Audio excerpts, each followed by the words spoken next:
Cooler, है ना, ठीक है ना, कुछ चुनिंदा लकड़ियों। ये जो लकड़ियां हैं, एक तो इनका आयुर्वेदिक महत्व है, औषधि महत्व है। दूसरा, जब यज्ञ में ये आहुति में लकड़ियां दी जाती हैं तो इनमें से कुछ लकड़ियां जलती हैं प्रारंभ में, कुछ धीरे धीरे जलती हैं, जैसे आप देख रहे हैं धीरे धीरे जलती हैं, तो इनका भंजन हो रहा है। जब यज्ञ में हम सब प्रकार के औषधियों के साथ में, चंदन के साथ में, इन सब के साथ में जब आहुति देते हैं तो ये जो इसमें से जो धुआं निकलता है, तो इस धुएं के साथ में गैस निकलती है, उस गैस का नाम है फॉर्मल्डिहाइड। ध्यान से सुनिएगा, है ना, ठीक है ना। फॉर्मल्डिहाइड करके गैस निकलती है। इस ब्रह्मांड में दो समुद्र है। एक समुद्र के बारे में सब लोग जानते हैं, पृथ्वी पर समुद्र है। एक और समुद्र है, वातावरण में नमी के रूप में एक समुद्र है, जिसको कि हम ओस के, कुछ लोग ओस कहते हैं, कुछ लोग नमी कहते हैं। एक समुद्र वो है जो संपूर्ण ब्रह्मांड के अंदर वातावरण के रूप में। ये जो फॉर्मल्डिहाइड गैस जब यज्ञ में से निकलती है, एक प्रक्रिया है, ऐसी बहुत सारी प्रक्रियाएं होती हैं। ये फॉर्मल्डिहाइड गैस जब उस वातावरण की नमी से जाकर के क्रिया करती है तो वहां पर नियोसेंट ऑक्सीजन करके एक ऑक्सीजन बनती है, ऑक्सीकरण होता है उसका, और एक ऑक्सीजन बनती है नियोसेंट ऑक्सीजन, ठीक है। नियोसेंट ऑक्सीजन द्विगुणित होकर के ऑक्सीजन बनती है और त्रिगुणित होकर के ओजोन परत का निर्माण करती है।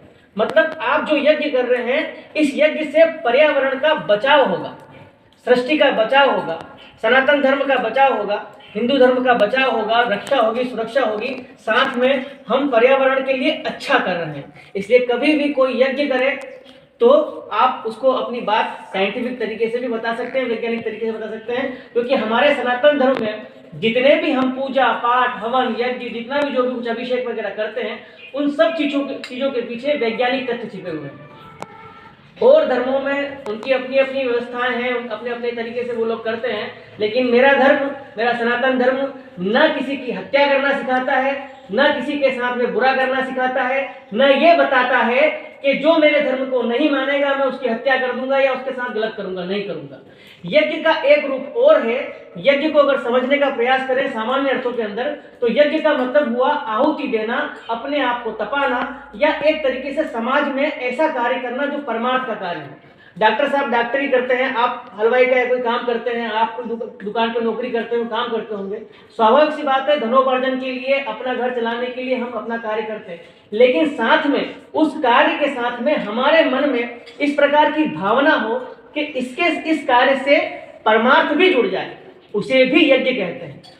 तो आप जो दिन भर में करते हैं, आप भोजन बनाती हैं, अकेले के लिए नहीं बनाती, पूरे परिवार के लिए बनाती हैं, बच्चों के लिए बनाती हैं, पति के लिए बनाती हैं, देवर के लिए बनाती हैं, ससुर के लिए बनाती हैं, सास के लिए बनाती हैं।